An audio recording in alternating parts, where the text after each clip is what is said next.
Olá, segundo ano. Vamos para mais uma aula de ótica do espelho plano.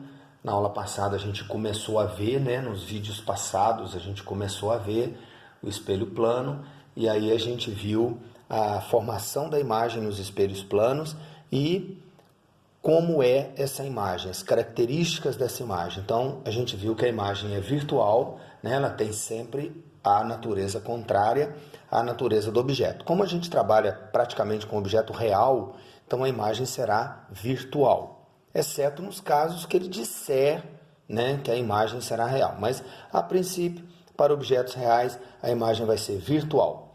A imagem sempre do mesmo tamanho do objeto, tá? Então, o objeto e a imagem são do mesmo tamanho. A imagem ela é simétrica em relação ao objeto. Então, ou seja, a distância entre o objeto e o espelho é a mesma distância entre a imagem e o espelho. Então, a imagem é simétrica ao objeto em relação ao espelho. Vimos também que a imagem é enantiomorfa ou reversa. O que significa isso mesmo? Que troca o lado direito com o lado esquerdo. Então, em pé diante de um espelho plano, se você balançar a mão direita, a imagem vai balançar a mão esquerda, tá certo? Então, o lado direito de uma é o lado esquerdo da outra.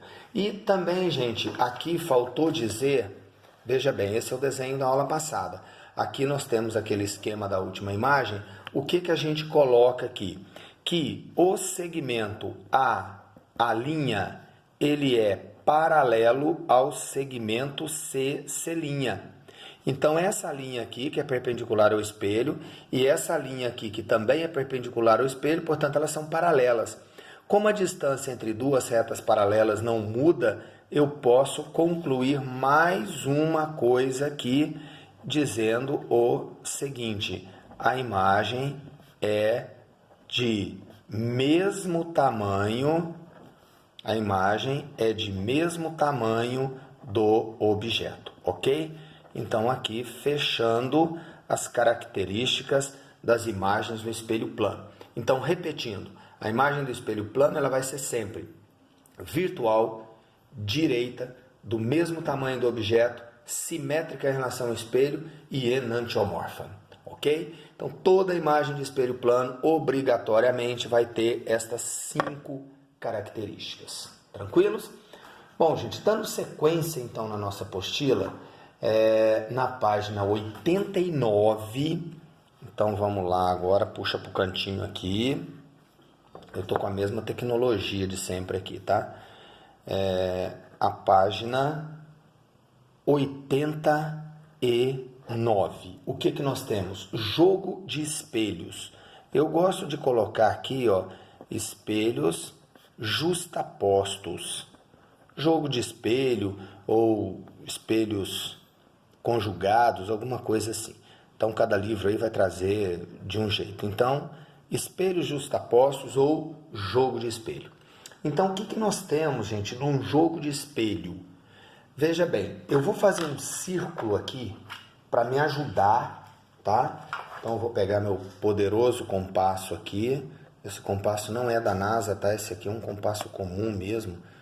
Não é igual aquele da NASA que eu uso nas aulas presenciais, não. Então, aqui nós temos um círculo. Esse círculo, gente, ele vai me ajudar a descobrir umas coisas aqui. Então, nós vamos fazer 2 espelhos aqui, ó. Eu vou colocar aqui um espelho plano, que é o espelho 1. Eu vou colocar aqui outro espelho plano, tá? Ficou meio torto aqui, mas que é o espelho E2. Beleza?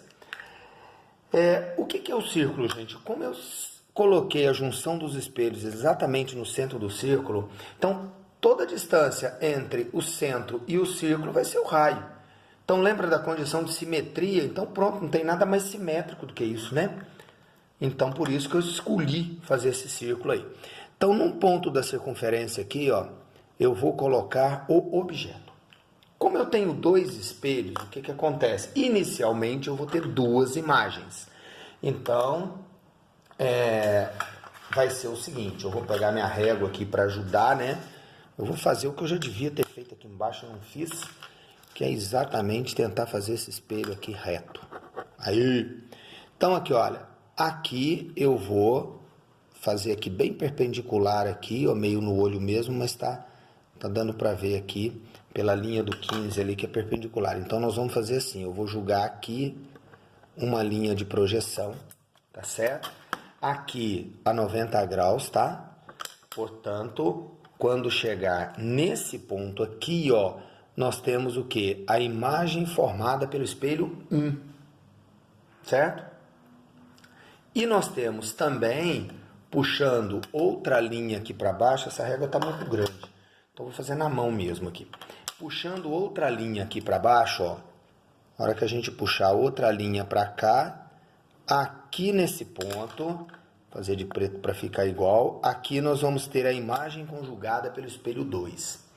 Agora veja bem, se eu fizer o prolongamento dos dois espelhos, eu vou prolongar os dois espelhos aqui, prolongar esse outro espelho aqui. Esse aqui tem que ser na régua. Aqui, ó. Então, o que acontece? Esta região aqui, ó, esta região aqui, ela é uma região que está atrás dos dois espelhos. Se ela está atrás dos dois espelhos, quando a gente vai para trás do espelho, a gente não forma imagem. Então, eu vou colorir aqui, ó, a região que estaria atrás dos dois espelhos, e essa região eu vou chamar de zona morta. O que significa zona morta? Bom, vamos lá. As imagens 1 e 2, elas caíram na frente do espelho, então eu consigo projetar um raio aqui, esse raio vai ser refletido e formar uma imagem aqui, ó. Só que eu não vou fazer esses desenhos mais. Lembra que a gente combinou, a imagem é simétrica. Então, se a imagem é simétrica, eu não vou mais fazer desenho desse tipo, né? Esse tipo de desenho aqui eu não faço mais, eu só vou fazer assim. Então, aqui eu vou ter o quê? Puxar aqui uma outra linha de simetria e nós vamos ter aqui, então, uma imagem 3. O que é essa imagem 3? É a imagem do espelho 1, a imagem que foi formada no espelho 1, sendo formada para o espelho 2. Então, o que nós temos? Nós temos uma imagem de imagem, certo? Nós temos uma imagem de imagem. Então, é uma imagem secundária. E se eu fizer a mesma coisa aqui com a imagem 2, então eu vou ter aqui, ó, a formação dessa imagem que vai coincidir, tá? Então aqui nós temos a coincidência da imagem 4. Ficou meio tortinho, né? Meio não, bastante. Meio é força de expressão, aí ó. Melhorou. Tá? Então, gente, observem que nós tivemos duas imagens formadas diretamente pelos espelhos e uma imagem que é imagem de imagem. Como eu fiz aqui tentando aproximar do espelho a 90 graus, essas duas imagens aqui coincidiram, tá? Então houve uma coincidência dessas imagens. E como essa imagem caiu no que eu chamei de zona morta, ela está atrás dos dois espelhos. Atrás do espelho não forma mais imagens.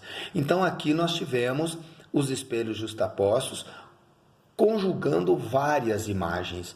Eu não sei se vocês já tiveram a experiência de parar na frente de um lugar cheio de espelhos. Você vê um monte de imagens. Tem imagem que é formada diretamente do espelho, sendo você o objeto, e tem imagem que é formada das suas imagens formadas nos outros espelhos.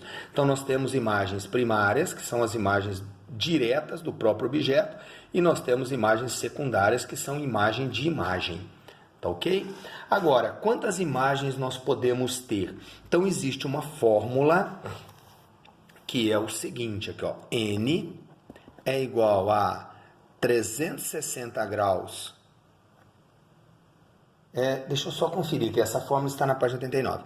360 graus sobre alfa menos 1, onde alfa é o ângulo entre os espelhos. Então, alfa é o ângulo entre os espelhos. E aquele menos 1? Observem, peraí, ângulo entre os espelhos. Deixa eu chegar para cá para enquadrar aqui. Então, o alfa é o ângulo entre os espelhos. Agora, e esse menos 1? Quando você olhar para essa figura minha aqui, quantos pontos você está vendo? 1, 2, 3, 4. Você está vendo 4 pontos. Só que imagens são 3.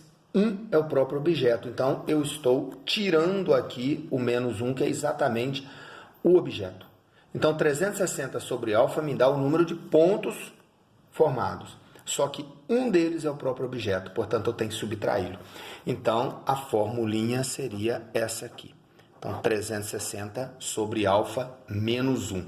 Então, nesse exemplo aqui, se for 90 graus, e aí então vamos colocar assim, ó, considerando aqui, chega para cima, considerando aqui que esse alfa seja 90 graus, então nós vamos ter o quê? O número de imagens vai ser 360 graus dividido por 90 graus menos 1. 360 dividido por 90 dá 4 menos 1, então nós vamos ter 3 imagens. 3 imagens, que é exatamente o que está aqui, ó. 1, 2, 3. Beleza? E aí, então, gente, o que acontece? Quanto menor o ângulo entre os espelhos, maior é a quantidade de imagens que nós formamos. Tá ok? Então, tá aí os espelhos conjugados ou espelhos justapostos ou jogo de espelhos, como está na apostila. Beleza? Então, isso aí está na página 89 e, por favor, destaquem esta fórmula, porque ela está, assim, um pouco sem destaque aí na apostila, tá? Então, firma bem esta fórmula aí, tá joia?